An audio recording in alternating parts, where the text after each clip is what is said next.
भजन करने की उम्र है, बिया करने की सपना देख रही हो? हाँ? दोस्तों, माँ देवरानी बहू जेठानी के पिछले पार्ट में आपने देखा था कि सोहन का भाई रौनक सोहन की सासू माँ सरला से प्यार करने लगता है और उसे लेकर भाग जाता है, जिसके 4 से 5 दिन के बाद वे दोनों घर पहुंचते हैं, जहां पर बाबूजी सोहन और सोहन की पत्नी जानवी सुबह की चाय पी रहे होते हैं और उन दोनों को वहां पर देखकर काफी खुश होते हैं, क्योंकि उन्हें नहीं पता होता कि वे दोनों प्यार करते हैं और भागकर यहाँ पर आए हैं।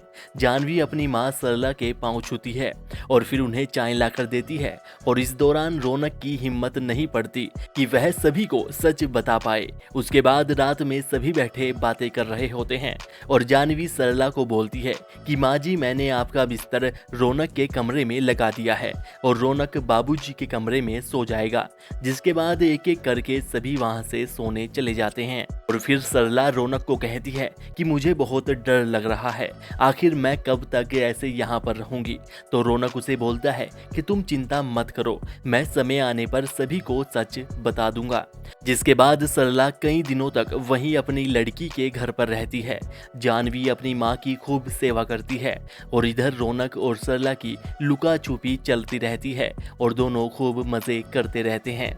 लेकिन एक रात को जब सोहन बाहर पानी पीने आता है तो उसे विंडो से सरला अकेले कमरे में लेटी दिखाई देती है, जिससे सोहन की नीयत खराब हो जाती है और वह सरला के पास कमरे में चला जाता है। सरला उसे रौनक समझकर रौनक रौनक पुकारती है, लेकिन तभी लाइट आ जाती है और सरला सोहन को वहां पर देखकर चौंक जाती है और सोहन भी वहां से भाग जाता है। जिसके बाद अगले दिन सोहन सरला से पूछता है कि आखिर तुम्हारे और रौनक के बीच में क्या चल रहा है।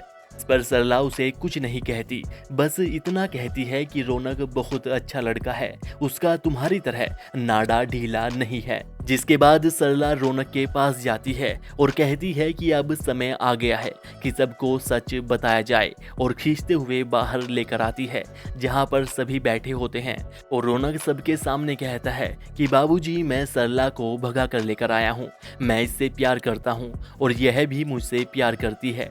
जिस पर जानवी सरला को भला बुरा सुनाती है कि अब भजन कीर्तन करने की उम्र में तुम्हें आशिकी करने की सोच रही हो, अरे अपने बारे में नहीं तो मेरे बारे में सोचा होता।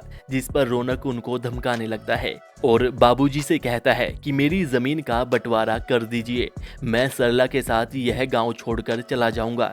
जिस पर बाबूजी उसे डांटते हैं, कहते हैं कि बंटवारा मेरे जीते जी नहीं होगा। जिसके बाद जानवी रोते हुए बिरजू को फोन करती है और सारी बात बता देती है। जिस पर बिरजू अगले ही दिन वहां पर पहुंच जाता है और रौनक के साथ मारपीट करता है और सरला को वापस गांव चलने को कहता है, लेकिन सरला वापस जाने से मना कर देती है और रौनक कहता है कि मैं शादी करूंगा तो सिर्फ सरला से।